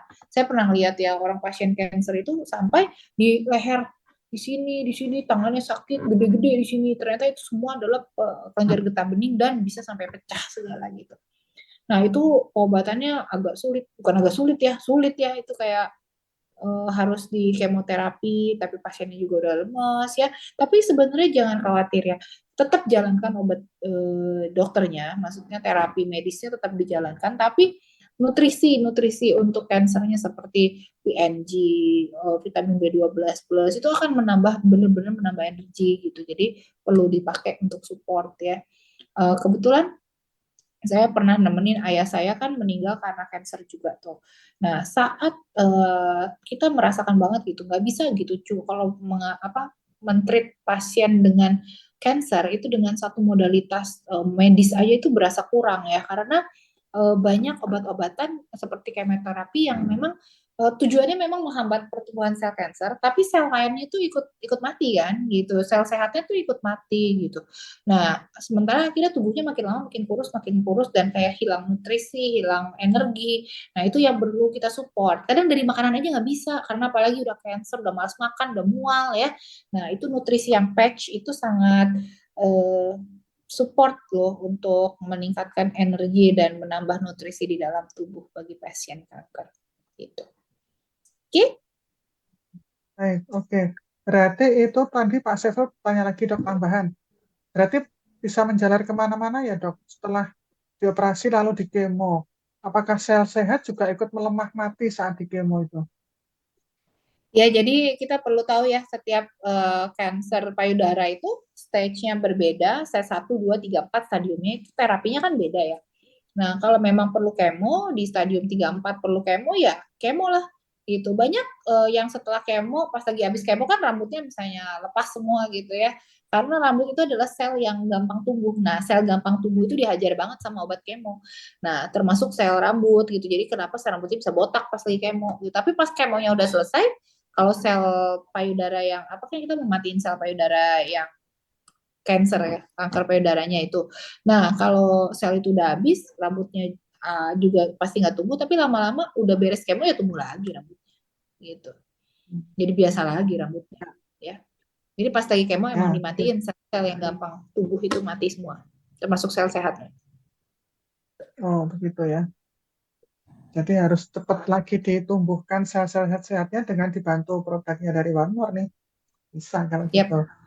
Ya, oke. Lagi nih dok, dari Bu Pristi Bekasi. Ya. Ini agak berbeda yang mau ditanyakan. Kalau orang kekurangan kalsium atau magnesium sebaiknya memakai produk One More yang apa? Jadi di Nah, luar topik pertanyaannya nih nanti berarti. aja dibahasnya ya.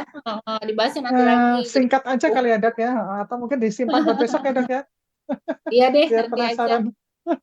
Kita Ya, simpan jadi ikut aja. lagi ya. Gitu ya Bu Dokter Pristi. Tok ya. Ya, Iya. stay tune ya setiap hari Senin ya Bu Pristi. Itu. Kemudian dari Bu Lilis Bandung.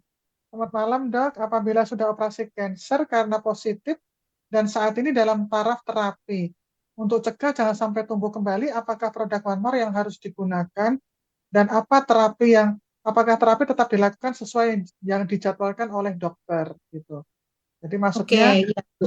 kalau sudah menggunakan produknya, apakah tetap terapi yang seperti yang disarankan dokter gitu, Dok? Oke, jadi kalau misalnya ibu udah dioperasi, itu nanti kan tergantung stadiumnya berapa ya. Nah, setelah operasi itu ada yang bisa diikuti oleh radioterapi atau diikuti oleh kemoterapi. Baik radioterapi maupun kemoterapi itu semuanya fungsinya untuk menghambat pertumbuhan sel cancer. Nah, memang gini loh, kalau dokter itu mengoperasi kan yang kelihatan sama mata ya. Nah, misalnya ada sel cancer di sini, itu di payudara sini, kita ambil zona bersihnya. Ada yang zona bersihnya itu 3 cm di luar kanker, ada yang memang zona bersihnya adalah mengangkat seluruh payudara, sel payudaranya, ada yang mengangkat mastektominya tuh sampai ototnya. Jadi ototnya juga diambil, ya ibu bisa sih biar lebih cantik, otot diambil ditambahin silikon gitu ya. Jadi cakep juga sih itu ya. Nah, sekalian plasti ya. Nah, itu bisa juga. Nah, kemudian setelah diangkat itu kan itu yang kelihatan sama mata kan. Dan kita harus ngambil operasi segitu luasnya gitu. Tapi kan kita nggak bisa lihat berapa adakah sel yang kabur saat kita melakukan operasi, adakah sel yang kabur nih, takutnya ada yang kabur melalui kelenjar getah bening ya kan, ada yang dia udah kabur duluan tapi kita belum bisa kedeteksi karena deteksi seperti USG ya atau deteksi CT scan gitu itu tuh baru bisa terlihat dan terdeteksi oleh alat gitu kalau jumlah selnya itu 10 pangkat 7. Jadi berapa tuh? 10 juta. Jadi kalau ada 10 juta sel itu baru 10 juta sel kanker, kebayang nggak? 10 juta kan banyak Bu ya, cuman kita masih tetap nggak bisa kelihatan. Jadi 10 juta sel cancer baru tuh kelihatan tuh ada misalnya 0,5 cm gitu. Nah, itu 10 juta sel cancer gitu. Nah, kebayang nggak tuh dari 10 juta sel cancer kalau dia ada yang lari-lari kemana-mana kan lebih gampang menyebar dan bisa terjadi kapan aja kambuhnya ini kanker payudara, bener nggak bisa jadi relapse lagi. Nah, makanya kenapa dibutuhkan satu terapi gitu seperti kemoterapi yang seperti ngabisin semua sel cancer yang ada di dalam tubuh kita. Nah, setelah satu rangkaian terapi itu selesai, satu beres ya, untuk mencegah supaya nggak kambuh lagi, ibu akan dimonitor. Nah, biasanya nggak dikasih terapi sih, ya. Kecuali ada terapi hormonal kalau hormonnya imbalance. Nah, terus kemudian karena nggak diterapi, tapi ibu harus datang ke dokternya untuk follow up. Nanti dilihat sekarang, terus bulan depan, terus 3 bulan lagi, ya beberapa kali 3 bulan. Oh, normal-normal aja 6 bulan. 6 bulan nggak ada, setahun bisa kontrol setahun sekali gitu. Jadi lebih termonitor. Begitu ada satu sel cancer yang mencurigakan atau titik mencurigakan itu bisa ditreatment sehingga dia tidak keburu nyebar gitu ya. Nah, sementara selagi terapi kan berarti kan sebenarnya ibu setelah terapi ibu sehat seperti orang normal biasa kan, cuman memang punya punya punya punya kecenderungan untuk bisa jadi kena cancer lagi kan. Nah, makanya satu gaya hidup harus sehat. Makan makanan jangan junk food lagi ya gitu ya. Jadi harus perbanyak harus perbanyak antioksidan di dalam tubuh ibu, makan makanan sehat, olahraga, jangan sampai jadi gemuk atau obesitas ya. Terus kemudian tidur harus cukup, jangan menghirup polusi-polusi udara ya. Terus kemudian stres juga jangan stres karena stres menurunkan sistem imun, sel kanker bisa tumbuh ya kan. Nah, terus kemudian ya pakai nutrisi-nutrisi ya, kalau One More punya nutrisi banyak seperti yang tadi yang anti kankernya itu dari jahe, dari ginseng ya. Udah tahu produk-produknya apa kan? Nah, itu dikerjain aja. Yang penting kita hidup selalu sehat, usaha selalu sehat, sambil dimonitor. Itu semoga nggak kambuhan ya. Ya, gitu ya, Bu Lilis. Semoga bisa dipahami. Yang penting intinya harus tetap happy atau bahagia gitu. Kemudian ini ada lagi dok dari Ibu Yeni Chatmiko. Jika Ya, ketiak ada benjolan dan sudah ke dokter berkali-kali, bahkan sudah USG dan mamo secara rutin sesuai petunjuk dokter, tapi dokter selalu sampaikan jika tidak ada masalah. Maka apa yang harus kita antisipasi ya dok? Itu muncul 25 tahun lalu saat hamil anak saya. Jadi ini ada hmm. kekhawatiran dok. Oke. Itu nggak apa-apa. Jadi kalau misalnya memang itu udah dicek ya, terus kemudian ternyata bukan tumor ganas dan tumor jinak. Biasanya tumor jinak kalau cuma ada 2 cm gitu di bawah 5 cm terus tidak mengganggu dan tidak bikin nyeri, tidak, dan itu emang udah dipastikan jinak ya, benar-benar dipastikan bahwa itu jinak gitu. eh, itu ibu misalnya cuma mammo aja kan nggak ketahuan sih sebetulnya kalau jinak sama ganas di mammo kelihatan. Tapi kalau mau yakin lagi ya di FNAB itu di biopsi gitu dilihat bener nih sel jinak, ya udah, kok kan saya bilang kalau sel jinak tuh mau di kotek-kotek ya tetap aja jinak akan jadi ganas gitu kan. Kalau udah jinak tenang nggak usah diapa-apain juga gitu ya, dibiarin aja di situ gitu. eh, nggak perlu diapa-apain dan tidak mengganggu. Itu mungkin kalau karena hamil itu mungkin karena pas lagi hamil ada kayak air susu ya, air susu yang trap, apa tuh trap itu, terperangkap di dalam payudaranya, terus dia kayak benjol aja gitu di situ, tapi itu sebetulnya nggak masalah gitu. Atau ada pelebaran Oh, duktus, jadi duktus si air kelenjar susunya lebih gede-gede gitu kan, di USG kelihatan tuh kalau lebih besar-besar ya. Nah itu ntar kalau ya dimonitor sering-sering, masih begitu-begitu terus 25 tahun harusnya nggak masalah juga. hmm. Jadi kalau memang jenisnya jinak, dia tidak akan berkembang menjadi ganas ya dok kalau gitu ya. Nggak akan. Ganas itu berarti, oh gitu, Emang sel oke ganas. oke. Ya ya, oke gitu ya Bu Yeni. Kemudian dari Kak Meher, ya, apa kabar Kak Meher ya? Jika sudah dilakukan operasi, apakah harus dilakukan pengobatan lagi dok agar kanker tersebut tidak kembali? Ya, itu lihat slide saya yang nomor berapa tuh tadi? Slide nomor 4 apa ya? Nah, itu nanti dilihat stadiumnya dulu ya. Stadium 1, 2, 3, 4. Kalau stadium 1 ya nggak ada, tapi kalau stadium 2 ya ada, 3, 4 ya ada kemo, ada radiasi gitu ya. Nah, itu dikerjakan gitu supaya dia nggak kembali-kembali lagi, karena yang seperti saya bilang tadi, saat beres operasi kita nggak tahu apakah ada satu sel yang memang dia jalan kemana gitu. Nah, itu mati ini memang harus pakai obat-obatan kemo atau radiasi. Tuh. Ya, nah ini ada pertanyaan lagi dari Bu Titi Yuliati. Kenapa Hmm. setelah operasi kanker itu bisa tumbuh lagi ya dok? Ya Faktornya itu karena karena penyebabnya karena apa?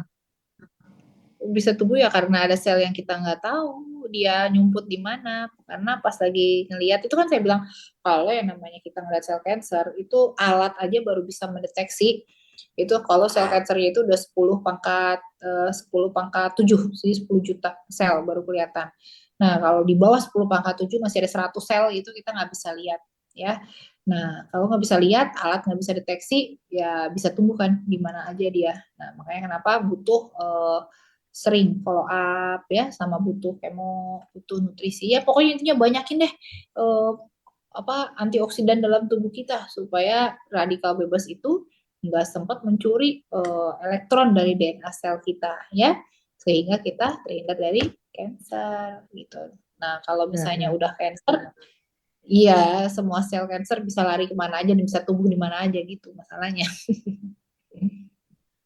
Jadi bukan karena tumbuh lagi, tapi karena sebenarnya memang sudah ada bibit-bibitnya, hanya belum terbaca gitu ya dok ya. Iya betul Artinya sudah sekali, ada betul. bibitnya Dan kan? belum Heeh. belum berkembang biak banyak banget sampai untuk terdeteksi ya.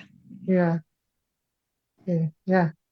Kemudian ini Seru ya. ada dari, seru ya dok ya, ini ternyata topiknya nih. Iya, Kayaknya tadi tegang kita semua ini. Jadi tadi kita tegang lagi semua. ngomong terus orang tiba-tiba berkurang gitu, tiba-tiba sekarang jadi 180. Jadi banyak lagi. Tiba-tiba oh sih seru Mungkin ya tadi tentang manggil, cancer. tadi mungkin manggil tetangga-tetangganya kali dok. Oh ternyata topiknya seru, Oh, langsung dipanggil. Istrinya juga oh iya. dipanggil, suaminya dipanggil juga. Biasanya ayo kita Iya, nonton sama-sama tentang kanker payudara dengan transdermal gitu ya. iya. Gitu ya, ini biar nggak ngantuk ya Bapak Ibu. Iya. Oh ya. Nah, ini Ya kita dari Bu ngobrol Yayan. nilai dan apa Iya, namanya aku juga biar nggak tegang ya dok ya. Biar nggak tegang iya. ya. Karena topiknya sudah bikin tegang soalnya. Iya. Ini dari Bu Yayan dok. Itu di wilayah Ya, payudara yang membesar, lama-lama bisa pecah keluar cairan putih. Lalu diikuti yang merah kental. Cairan putih kental itu apa ya dok? Keluar cairan itu bisa banyak banget. Setelah itu kok mengering dan membaik. Nah, ini perlu diakses loh. Ini apakah cuman abses atau kayak bisul ya? Abses itu bisul, abses mame, bisul di daerah payudara, ataukah ini adalah ada masalah cancer. Jadi jangan sampai dianggap bisul biasa ya. Ini harus dicek ke dokter, harus ketemu sama dokter bedah. Jadi dokternya ke dokter siapa? Jangan ke dokter umum atau ini ya, carinya tuh dokter bedah gitu. Karena ini ranahnya dokter bedah. Cuman ibu jangan takut, nggak semua dokter bedah itu bakal ngebedah gitu. Mereka itu punya kriteria gitu. Jadi kasus ini harus dibedah, kasus ini tidak perlu dibedah. Nggak semua cancer mereka bedah juga gitu ya. Nah, jadi apa namanya, kita perlu datang ke dokter yang tepat supaya diagnosanya juga tepat, dan benjolan payudara atau masalah payudara itu adanya di dokter bedah atau bedah bedah onkologi ya.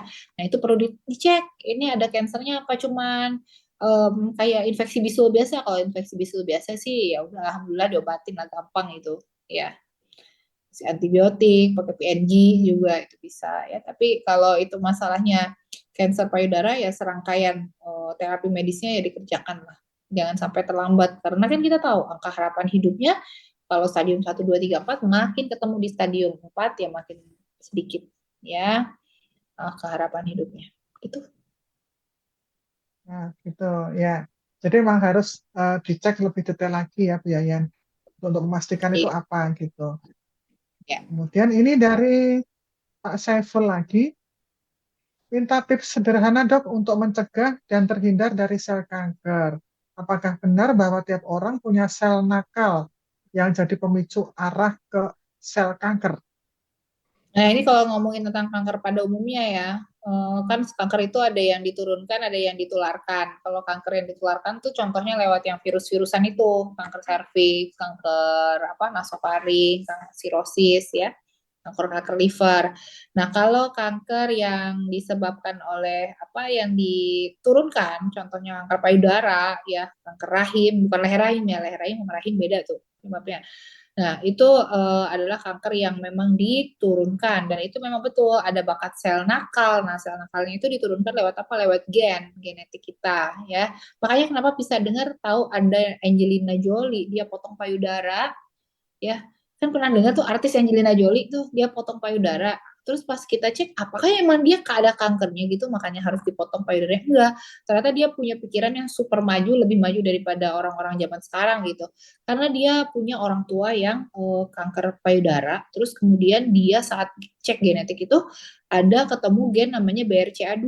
Nah, gen BRCA2 dan HER2, HR2 itu kalau positif pada seseorang ya, itu 85% memang dia tuh akan menderita kanker payudara gitu. Makanya kenapa saat Angelina Jolie ketahuan bahwa dia punya gen itu, dia memutuskan lebih baik payudara saya angkat daripada terus dia ganti jadi payudara silikon ya. Nah, terus kemudian daripada payudara ini suatu saat kayak bom waktu yang bisa membuat dia kena kanker payudara kayak ibunya gitu. Nah, jadi itu dari gen ya. Nah, tapi kita nggak perlu melakukan itu dulu sih sebetulnya, itu kayak terlalu advance ya. Nah, tips sederhananya itu pertama, yang tadi jangan obesitas, gaya hidup yang baik, makan makanan yang sehat, sayur, buah berbanyak, banyakin untuk antioksidan daripada prooksidan gitu. Prooksidan itu contohnya merokok, asap rokok, menghirup orang lain merokok ya. Terus kemudian makan makanan yang junk food, terus yang kebanyakan dibakar sampai timbul karsinogen, zat-zat karsinogen. Terus kurang tidur, begadangan ya. Apa lagi namanya yang bisa menyebabkan oksidasi itu alkohol gitu. Nah, itu semua dihindari. Pokoknya intinya hidup baik-baik, hidup dengan sehat, olahraga teratur, ya itu akan jauh dari cancer ya. Selain itu ya pakai produk-produk dengan kalau kita merasa nutrisi kita kurang ya lengkapilah nutrisinya. Kalau susah dimakan kan mana yang ditempel gitu ya. Oke. Okay. Ya, ya, betul. Jadi intinya kembali lagi ke pola hidup ya, dan pola makan gitu ya. Ya begitu Pak Saiful ya. Nah, kemudian ini wah ada temannya nih Pak Saiful. Ini Bapak atau Ibu ya tapi ya. Dari anggap aja Bapak ya, Bapak Wahyu Banjarmasin. Kalau Oh kena iya. cancer terus ditempeli produk One More, ada yang dirasain sakit, apa itu bagian proses penyembuhan atau gimana ya dok? Kita nggak bisa bilang ya itu proses penyembuhan itu rasanya sakit gitu karena setiap orang itu punya ini beda-beda ya, punya sensasi beda-beda ya. Tapi yang jelas ya dipakai-pakai aja gitu. Kalau mau pakai produk ya produknya dipakai dengan teratur, dengan konsisten gitu, sambil juga tetap dijalankan proses medisnya ya, kayak harus dievaluasi berapa lamanya gitu ya, harus harus dilihat. Terus dilihat tuh diukur kalau misalnya ada benjolan di benjolan-benjolannya tuh nanti sebulan 2 bulan tuh benjolannya masih ada apa enggak, apa hilang apa enggak gitu ya. Kalau kena cancer ya, cancernya cancer payudara gitu, terus sudah di terapi medis apa belum gitu, itu pertanyaan juga tuh buat Pak Wahyu ya. Kalau udah di terapi medis ya, misalnya udah dioperasi ada rasa sakit ya, berarti karena sisa operasi gitu. Tapi kalau orang cancer nggak di terapi medis, cuma dikasih one more aja gitu, nanti jaminannya bagaimana gitu kalau seandainya dia ada berkembang terus cancernya, kita jadi apa kehilangan momen ya untuk membuat dia lebih lebih early atau lebih segera ditemukan. Ya, ya. Oke, begitu Pak Wahyu. Kemudian ini ada lagi yang bertanya, ternyata semakin malam semakin banyak pertanyaannya, Dok. Tadi awal-awal sepi, Seru, saya pikir pada bingung. Iya, kita ternyata. bapak-bapak juga seru Mungkin ya habis pada banyak. cek, Dok. Jadi terus ramai pertanyaannya. Ya, ini ada dari Bu Malseni Siahaan. Saya Ya. kena kanker payudara stadium 2. Sudah dioperasi tahun 2020 dan bekas operasinya masih sering nyeri. Puji Tuhan setelah saya pakai produk One More, oh ini testimoni, Dok. Nyerinya Ya, sudah hilang. Alhamdulillah. Selamat oke. ya Ibu Malseni. Ya, bisa menginspirasi bagi banyak orang dengan testimoninya. Ya, terima kasih Bu Malseni Siahaan. Kemudian ini adalah pertanyaan dari, ini saya panggil Kak aja deh, Kak Ramadila. Izin bertanya, Dok. Untuk, oh ini bapak-bapak kayaknya. Untuk pria badannya gemuk, namun payudaranya besar sebelah. Jika dipegang tidak terasa benjolannya. Apakah itu termasuk cancer? Oh, belum tentu cancer, bisa jadi hiper apa ini payudara pada namanya itu ini apa ada nama istilahnya tuh. Jadi payudaranya itu lebih berkembang. Jadi kayak pria kok ada nenennya gitu. Itu nggak apa-apa. Kalau memang bukan apa gede tapi itu tetap perlu dicek ya. Tetap perlu dicek ke dokter bedah juga tetap ya. Nanti dilihat apakah benjolannya itu hanya kayak eh, karena hormonalnya aja gitu. Jadi karena hormonal pria juga kan, apalagi gemuk ya. Kalau udah gemuk biasanya hormon estrogen progesteronnya juga jadi kayak jadi tinggi juga gitu, nggak cuma testosteron aja gitu yang tinggi pada prianya ya. Nah itu jadi kenapa dia ada payudaranya, kan estrogen progesteron hormon pada wanita ya. Nah kalau misalnya memang ada perubahan hormon jadi lebih banyak karena obesitas kan bisa juga hormonnya meningkat, jadi payudaranya juga kayak ada tumbuh gitu ya. Dan kalau itu cuma hormonal aja nggak masalah, nggak bikin cancer. Tapi kalau ada sebelah ada sebelah enggak ya perlu dicek ya, jangan-jangan itu tumor apa enggak gitu. Kalau enggak ya udah ya. Ya, ya. Ya, jadi dicek ya. Oke, Kak Ramadila. Ada lagi nggak nih kira-kira nih? Coba saya cek dulu. Ada nggak ya? Ini yang bawah adanya Kayaknya, hipertensi sama Alzheimer, oh ya, bahas hipertensi. ya. Ini, Kayaknya gimana udah nih deh dok? kita Nih di hipertensi. luar, udah Hipertensi pernah itu tuh kan ya. udah pernah Nanti, kita bahas ya. Nanti dikasih aja Pak Agung itu eh, yang Pak Agung ingetin lagi buka video ada satu tentang hipertensi itu bisa lebih jelas didengerin. ya, nanti Pak Agung bisa bertanya kepada upline-nya. Jadi, YouTube-nya apa yang mengupas tentang hipertensi dan juga Alzheimer gitu ya Pak Agung. Karena dari Hipertensi ya. Dokter Meta itu sudah banyak sekali topik-topik yang dibahas sejak awal gitu ya Pak Agung ya. Oke, ada lagi nggak nih? Kalau nggak ada Ya. sambil menunggu dok, saya mau bertanya ya. Tadi kan di awal disampaikan kalau untuk yang hamil kemudian tidak menyusui itu bisa terkena potensi untuk tumbuhnya kanker ya dok ya. Gitu. Nah, Mm-mm. bagaimana dengan yang belum pernah hamil dok? Gitu. Apakah itu juga ada potensi untuk bisa tumbuh kanker? seperti itu. Iya, jadi misalnya tidak menikah gitu ya, terus udah gitu kan tidak menikah Ya, berarti tidak hamil dan tidak menyusui ya gitu. Itu ya ada. ya, Pokoknya intinya kalau tidak menyusui resiko itu tetap lebih tinggi 1,5 kali lipat kalau nggak saya gitu. gitu. Kalau saya nggak salah ya, saya harus lihat lagi angkanya berapa. 1,5 sih yang saya tuh. Hmm. Ya, ya. Oke, Dok. Sepertinya ini sudah nggak ada, Dokter. Dan Ya, jam sudah oke. menunjukkan kalau di Malam ya. Indonesia baik sudah jam 21:06. Iya, Di Bali jam iya. berapa, Dok?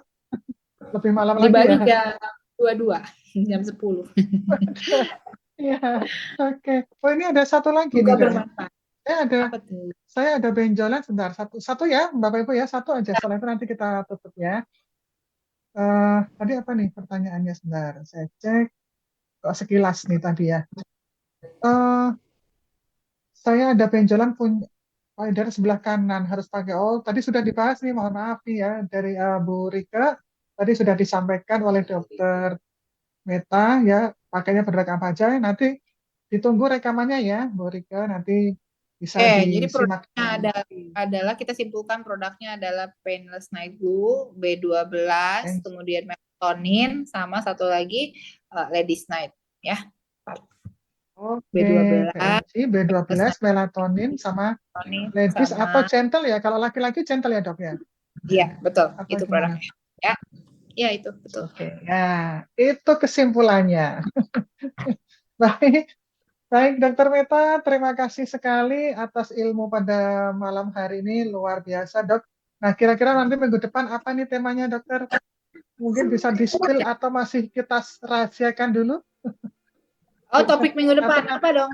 Kita mau ya, ngomongin apa ya? enaknya apa? Boleh nih kalau ada yang mau Nah, kita boleh dong, gitu. nanti silahkan Bapak Ibu bisa menyampaikan usulan ya, topiknya nanti minggu depan apa, sampaikan aja Kayaknya ke kita udah pernah bahas ya. upline-nya. Apa belum? Gimana Dok? Udah, saya stroke katanya tuh. Apa? Stroke. Oh, stroke sudah Stroke. Kita ada. udah pernah ya, Sudah ada ya. ya. Ya, Dicek stroke lagi. sudah banyak. Atau saraf kejepit, ini ada yang usul saraf kejepit. Ya, Saraf kejepit boleh. belum ya? Jadi Saya udah masukkan lupa, saya udah ngomong apa aja. varises. Nah, ini banyak. Ternyata banyak usulan kalau gitu. Oh, banyak. Ini boleh coba di crop. Ulang. Itu merupakan ini sih buat Iya. kita tuh jadi Boleh kayak Mas Rafa minta tolong jadi kita mau ngomongin apa gitu. ya, Ya, minta ada tolong di vertigo. screenshot untuk ininya usulan-usulannya. Ya. Iya tuh tim Nanti akan tulisin. Kita boleh bahas ya Dok, ya. nanti kita bantu untuk Udah saraf kejepit mah ya. dirangkum ya. Ya. Dirangkum gitu. Oke. Nanti kita Ya, cek sudah ya. ya Bapak Ibu semuanya. Grup WA langsung di masing-masing ya, di grupnya masing-masing. Begitu nanti akan untuk rekamannya juga akan kita share di grup masing-masing biar nanti diteruskan oleh para upline-upline-nya. Begitu. Ya, oke, sudah selesai. Semuanya usulan juga sudah kita tampung dan nanti akan kita bahas bersama dengan tim player ya. Nanti minggu depan apa itu nanti ditunggu saja ya, ditunggu saja informasinya. Baik dokter, sekali lagi kami ucapkan terima kasih atas kehadirannya dan juga ilmunya pada malam hari ini. Terima kasih juga untuk rekan-rekan sejawat Dokter Meta yang pada malam hari ini juga ikut menyimak jalannya Zoom pada hari ini. Dan juga tentunya terima kasih juga untuk semua peserta dan juga untuk tim player online dari One More Academy yang ikut mendukung kelancaran terlaksananya acara pada malam hari ini. Terima kasih kami ucapkan dan semua pihak yang sudah beratensi di dalam acara pada malam hari ini. Dan saya Dewi Amalia mengucapkan mohon maaf apabila ada kesalahan di dalam saya bertutur kata. Oke, terima kasih. Sampai jumpa di waktu yang akan datang hari Senin minggu depan dengan tema yang tentunya tetap menarik untuk bisa kita simak. Ya, selamat malam. Assalamualaikum warahmatullahi wabarakatuh. Ya.